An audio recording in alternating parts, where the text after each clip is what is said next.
नमस्कार दोस्तों, स्वागत है आपका मैकेनिकल डिज़ाइन अड्डा में। तो पहले हमने इंजेक्शन मोल्डिंग, रनर के बारे में, गेट के बारे में ऑलरेडी वीडियो अपलोड किए हैं। तो आज हम इस वीडियो में जो है how to properly size the gate, runner and screw in the injection moulding, इस टॉपिक पे बात करेंगे। यानी कि गेट की साइज, रनर और स्क्रू की जो साइज है वो इंजेक्शन मोल्डिंग में हम कैसे डिसाइड कर सकते हैं वो आज हम इस वीडियो में देखेंगे। और कौन कौन से फैक्टर हमें कंसीडर करने चाहिए वो भी हम देखेंगे।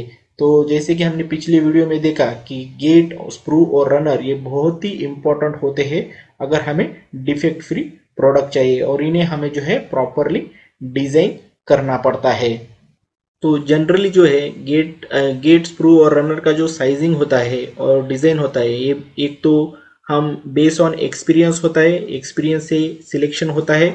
और दूसरा होता है कि फ्लो एनालिसिस परफॉर्म करें, यानी कि सिमुलेशन परफॉर्म करें, और उसके बाद में जो है हम पूरा फ्लो अंडरस्टैंड करते हैं, सभी कैविटी फिल प्रॉपरली हो रही है नहीं हो रही है ये पूरा अंडरस्टैंड करते हैं। उस बेसिस पे भी जो है हम गेट, स्क्रू और रनर का जो है डिजाइन कम ज़्यादा कर सकते हैं। लेकिन अगर हम खुद से अगर डिजाइन कर रहे हैं या डायमेंशन उसको दे रहे हैं, तो उसके लिए हमें जो है प्रॉपरली मटेरियल की विस्कोसिटी को अंडरस्टैंड करना होता है, गेट के डायमेंशन को अंडरस्टैंड करना होता है, और फ्लो बिहेवियर को अंडरस्टैंड करना होता है। तो ये हम हमारे डिजाइन पर्सपेक्टिव से जो है ये हम डिजाइन लेवल पे ही ये सब कर सकते हैं।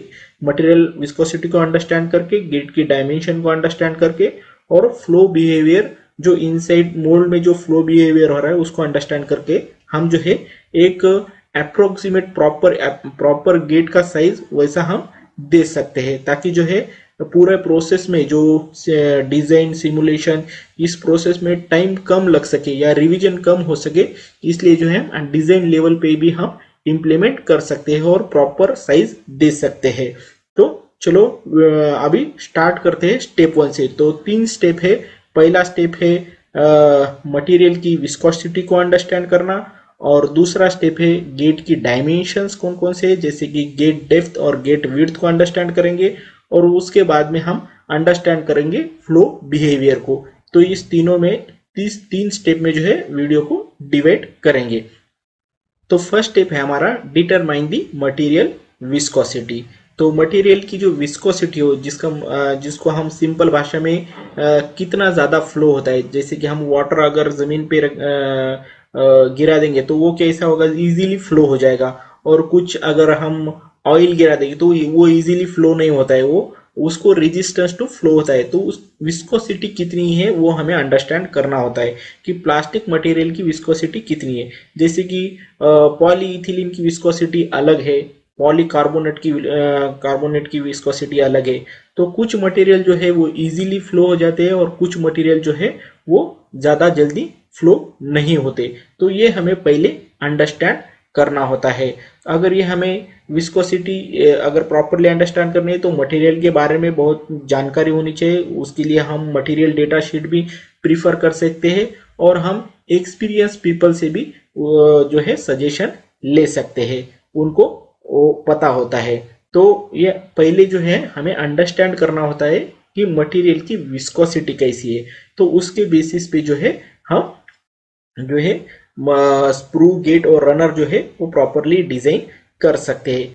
तो एक बार मटेरियल की विस्कोसिटी अंडरस्टैंड होने के बाद तो दूसरा स्टेप है हमारा डिटरमाइन दी गेट डायमेंशन। तो इसमें 2 पॉइंट है, गेट का डेप्थ और गेट का विड्थ। तो गेट का डेप्थ जो है ये बहुत ही इंपॉर्टेंट फैक्टर है, क्योंकि ये डिटरमाइन करता है कि जो मटेरियल है वो इनसाइड मोल्ड कितना जल्दी फ्रीज होगा। ओके, तो अगर गेट जो है वो बहुत ही कम रहा तो उसके लिए क्या होता है, वो अंडर पैकिंग हो जाता है, उसके लिए श्रिंक मार्क और सरफेस फिनिश अच्छे नहीं आते हैं अगर बहुत ही कम रहा तो। और अगर बहुत ही बढ़ा रहा गेट का डेप्थ, तो उसकी वजह से क्या होता है, पूरा मटेरियल अंदर जाने में बहुत ज़्यादा टाइम लगता है, और मटेरियल जो है वो बैक वहीं पे ज़्यादा दूर नहीं जा सकता, बैकवर्ड आने के चांसेस होते हैं, और जो है छोटे छोटे वॉइड्स या होल जो होते हैं तो वो हो सकते हैं अंदर। तो उसके लिए क्या करना होगा हमें कि गेट की जो डेप्थ है वो 60 to 70% ऑफ वॉल थिकनेस जो है वो कंसिडर करना होगा हाई विस्कोसिटी मटेरियल पे। जैसे कि मैंने बताया विस्कोसिटी बहुत इंपॉर्टेंट है, तो 60 to 7% ऑफ वॉल थिकनेस रखेंगे फॉर हाई विस्कोसिटी मटेरियल जैसे कि एक्रिलिक और रिजिड पीवीसी मटेरियल के लिए, और 50 to 60% ऑफ वॉल थिकनेस रखेंगे मीडियम विस्कोसिटी मटेरियल के लिए, और 40 to 50% of low part 40 to 50% of part wall thickness रखेंगे हम लो विस्कोसिटी मटेरियल के लिए जैसे कि पॉलीइथिलीन और नायलॉन के लिए। तो इस तरह से जो है हम गेट का डेप्थ जो है वो कंसिडर कर सकते हैं। ओके, अगर आप कॉन्फिडेंट नहीं है तो फिर जो है कम से कम गेट का डेप्थ ले सकते हैं आप, और उसके बाद में जो है थोड़ा थोड़ा इंक्रीज कर सकते हैं, जैसे जिस तरह से रिजल्ट हमें मिल रहे हैं उस तरह से हम थोड़ा थोड़ा इंक्रीज कर सकते हैं। तो छोटी डेप्थ से हम स्टार्ट कर सकते हैं, नहीं तो आप फिर 60 to 70% जो है वो यहाँ पे फॉलो कर सकते हैं, ये रेशो फॉलो कर सकते हैं। नेक्स्ट है हमारा गेट विड्थ। तो गेट विड्थ जो है ये फ्लो को कंट्रोल करता है कि कितने टाइम में और कितनी फास्ट जो है वो मटेरियल जो है कैविटी के अंदर जाएगा, वो गेट की विड्थ डिसाइड करती है। तो गेट की विड्थ के लिए जो है कुछ इंपॉर्टेंट फैक्टर हम कंसिडर करेंगे, जैसे कि flow length into the cavity, flow rate through the cavity and volume of the part. तो ये तीनों फैक्टर जो है कंसिडर करना होगा गेट की विड्थ के लिए। तो गेट की विड्थ अगर बहुत बड़ी है तो ये जो है ये मटेरियल को और स्पीड को जो है वो कम कर देती है, और कुछ डिफेक्ट्स है जैसे कि बर्निंग और जेटिंग डिफेक्ट्स को जो है कम कर देती है। और गेट का विड्थ अगर बहुत ही ज्यादा रहा तो ये बहुत ही जल्दी वहां पे कूल हो जाता है और प्री मैच्योर जो है वो फ्रीज ऑफ हो जाता है, मतलब बहुत ही जल्दी है मटेरियल वहां पे फ्रीज हो जाता है। तो गेट की विड्थ के लिए जो है हम ये वाला फार्मूला यूज कर सकते हैं, जिसमें कि W जो है वो गेट की विड्थ है, A जो है वो सरफेस एरिया है, और N जो है ये मटेरियल कांस्टेंट है। तो इसके लिए आपको मटेरियल डेटा शीट रहता है जिसकी 0.6 जो है वो पॉलीथिलीन के लिए है मटेरियल कांस्टेंट, और 0.9 जो है वो रिजिड पीवीसी के लिए है। तो यहाँ पे अगर एग्जांपल देंगे तो सपोज एक पीवीसी पार्ट है, ओके, वो प्रोडक्ट है, तो उसका जो है सरफेस एरिया उसका suppose 110 inch square surface area है, तो इसका विड्थ हो जाएगा, अगर फॉर्मूले में रखेंगे तो 0.314 इंच जो है इसका विड्थ हो जाएगा। ये फॉर्मूला परफेक्ट नहीं है, बट आप इसको जो है एक आइडिया लेने के लिए जो है आप यूज कर सकते हैं। अगला स्टेप है हमारा अंडरस्टैंडिंग दी फ्लो बिहेवियर। तो फ्लो का बिहेवियर अंडरस्टैंड करना बहुत ही इंपॉर्टेंट है। जैसे कि सिंगल कैविटी मोल्ड में क्या होता है कि डायरेक्टली स्प्रू से लेके डायरेक्टली कैविटी में मटेरियल चला जाता है। तो बट मल्टी कैविटी में क्या होता है कि फ्लो जो है वो हर जगह रनर पे जो है स्प्लिट होता है।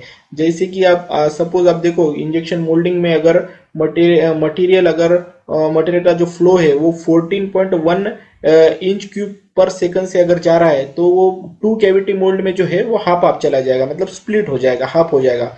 4 कैविटी में फर्दर क्या होगा, उससे भी हाफ हाफ हो जाएगा, यानी कि 3.52 इंच क्यूब पर सेकंड पर कैविटी मटेरियल चला जाएगा। वैसे ही अगर 32 कैविटी मोल्ड देखेंगे तो उसमें भी वो 0.45 इंच क्यूब सेकंड पर सेकंड चला जाएगा मटेरियल। तो इस तरह से जो है मटेरियल स्प्लिट होता है, यह हमें अंडरस्टैंड करना होगा, और उसके हिसाब से जो है वो पूरा गेट स्क्रू और रनर ये पूरा डिजाइन करना होगा, क्योंकि सभी कैविटी जो है एक साथ फिल होनी चाहिए और एक ही टाइम पे फिल होनी चाहिए, और मटेरियल सब में इक्वल जाना चाहिए। तो ये पूरा बैलेंस जो है, बैलेंस रखने का काम जो है हमें फ्लो बिहेवियर से मिलता है। तो अगर मैं इस वीडियो को समराइज करूँ तो हमें प्रॉपरली साइज अगर स्क्रू और रनर और गेट का चाहिए तो हमें अंडरस्टैंड करना पड़ेगा कि मटेरियल की विस्कोसिटी कैसी है, जो कि अफेक्ट करती है फ्लो बिहेवियर पे। तो उसके हिसाब से जो है हमें फ्लो पता चलता है कि वो फ्लो जो है वो डिफिकल्ट जाने वाला है या इजीली फ्लो हो सकता है। ओके, तो अगर मटेरियल की विस्कोसिटी जो है वो बहुत ज़्यादा है तो उसके लिए जो है गेट जो है बड़ा लगेगा, उसकी साइज़ बड़ी होगी। अगर मटेरियल की विस्कोसिटी अगर कम है, विस्कोसिटी कम है तो वो इजीली फ्लो हो जाएगा, तो उसके लिए जो है हम साइज़ कम भी रख सकते हैं। और गेट का जो डेप्थ है वो बहुत ही इंपॉर्टेंट है। ओके। और गेट का विड्थ जो है जो कि फ्लो को कंट्रोल करता है वो भी बहुत इंपॉर्टेंट है, वो भी अंडरस्टैंड करना होगा हमें। और मल्टी कैविटी मोल्ड में जो है प्रॉपर बैलेंसिंग रखनी पड़ेगी। तो ये कुछ पॉइंट्स हैं जो कि हम कंसिडर कर सकते हैं गेट साइज के लिए। ओके। और बाद में जो है सिमुलेशन सॉफ्टवेयर, और सिमुलेशन सॉफ्टवेयर में हम अगर चेक करेंगे तो ये प्रॉपर चेक होता ही है सिमुलेशन सॉफ्टवेयर में। तो उसमें उस पे जो भी रिजल्ट आएगी तो उसके हिसाब से जो है फिर मॉडिफाई करेंगे और चेंजेस करेंगे। तो दोस्तों इस वीडियो में इतना ही। अगर आपको वीडियो अच्छा लगा हो तो वीडियो को लाइक कर दीजिए और अपने दोस्तों के साथ भी शेयर कर दीजिए। अगर अगर आप चैनल पे नए हो तो चैनल को